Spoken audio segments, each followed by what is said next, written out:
അപ്പോഴേ നമ്മുടെ പോപ്കോൺ ഒക്കെ ഇവിടെ റെഡി ആയിട്ടുണ്ട്. ഇതിലേക്ക് ഇനി കുറച്ച് ഉപ്പും കുറച്ച് മുളക് പൊടിയും കൂടി ഇട്ടിട്ട് നമുക്ക് ഇളക്കണം. ഒരു തുള്ളി ഉപ്പിട്ടാൽ മതി, അല്ലെങ്കിൽ ഓവറായി പോയാലും കൊള്ളൂല. കാശ്മീരി ചില്ലി ഇടാച്ചിരി ഒരു തുള്ളി മതി. അപ്പോഴേ ഇതിൻ്റെ അടപ്പ് ഇങ്ങനെ ഇട്ടിട്ട് അടച്ചിട്ട് പിന്നെ കുളിക്കാൻ മതി. അപ്പം അടിയിലുള്ള പൊക്കൺ മുകളിൽ വരും, മുകളിലുള്ള പൊക്കൺ അടിയിൽ പോകും. കുലുക്കി തക്കത്തി എന്ന് പറഞ്ഞിട്ട് ഇങ്ങനെ കുളിക്കാൻ മതി. ചുമ്മാ ഒരു രസമല്ല.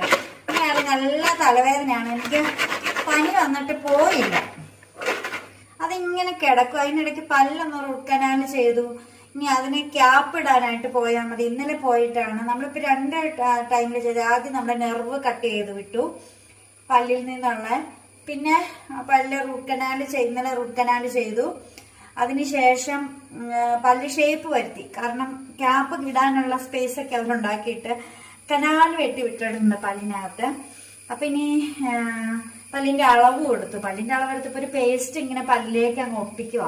ആദ്യം ഒട്ടിച്ചപ്പോഴത്തേക്ക് എനിക്ക് ഭയങ്കരമായിട്ട് വോമിറ്റിംഗ് ടെൻഡൻസി വന്ന് ഞാൻ കാലും കൈയെല്ലാം ഇട്ട് അടിച്ച് അവസാനം അവരെടുത്ത് മാറ്റി. പിന്നെ ഞാൻ റിലാക്സ് ചെയ്ത് പേസ്റ്റ് വെക്കും, കൺട്രോൾ ചെയ്ത് കിടക്കണം എന്നൊക്കെ ഞാൻ എൻ്റെ മനസ്സിനെയൊക്കെ പറഞ്ഞ് പഠിപ്പിച്ച് ഇരുന്ന്. അതിനുശേഷം അവര് സൈഡിൽ വെച്ചാൽ മതി എന്ന് പറഞ്ഞ് ഞാൻ സൈഡിൽ വെച്ചു. നല്ല സർവീസാണ് കേട്ടോ. Doctor Firoz dental hub Mangattu കവലത്തോടുപുഴ. അപ്പോൾ നല്ല ക്ഷമയുള്ള ഡോക്ടേഴ്സ് അവിടെ ഉള്ളവരെ. സീനിയർ ഡോക്ടർ ഫിറോസ് ഖാനും ജൂനിയർ ഡോക്ടേഴ്സും നല്ല ക്ഷമയുള്ളവരാ.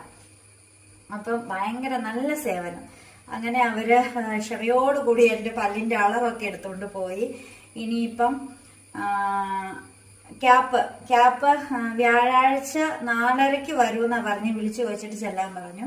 അപ്പം നമ്മൾ അല്ലെങ്കിൽ വ്യാഴാഴ്ചയോ അല്ലെങ്കിൽ വെള്ളിയാഴ്ചയോ ചെന്നിട്ട് പല്ലിന് ക്യാപ്പ് ഇടണം. അപ്പൊ പല്ല് ഡെഡായി പോയി, നെർവ് കട്ട് ചെയ്ത് കളഞ്ഞല്ലോ. അപ്പം അതൊക്കെ ആയിരുന്നു. അപ്പൊ അതൊക്കെ കഴിഞ്ഞ് പിന്നെ അതിനുള്ള മെഡിസിനൊക്കെ തന്നിട്ടുണ്ട്, പെയിൻ കില്ലറും അതും ഇതൊക്കെ തന്നിട്ടുണ്ട്. അതിൻ്റെ ഇടയ്ക്കൊന്ന് പനി പിടിച്ചിട്ടുണ്ടായിരുന്നു. അപ്പൊ ഇതെല്ലാം കൂടി വീട്ടിൽ ഇങ്ങനെ പിതുങ്ങിയിരിക്കുവാണ് ഞാനിപ്പം. ആനസൂട്ടനും കൂട്ടുണ്ട്. അപ്പൊ ഞങ്ങൾ പോയിട്ട് ഹൊറർ മൂവിയൊക്കെ കാണട്ടെ. അപ്പൊ നമ്മുടെ മലരിതാ ഉപ്പും മുളകൊക്കെ പിടിച്ചിട്ടോ. അപ്പൊ ഉപ്പും മുളകൊക്കെ പിടിച്ച് വളരെ സെറ്റായിട്ടുണ്ട്. അപ്പൊ പോയി കഴിക്കട്ടെ.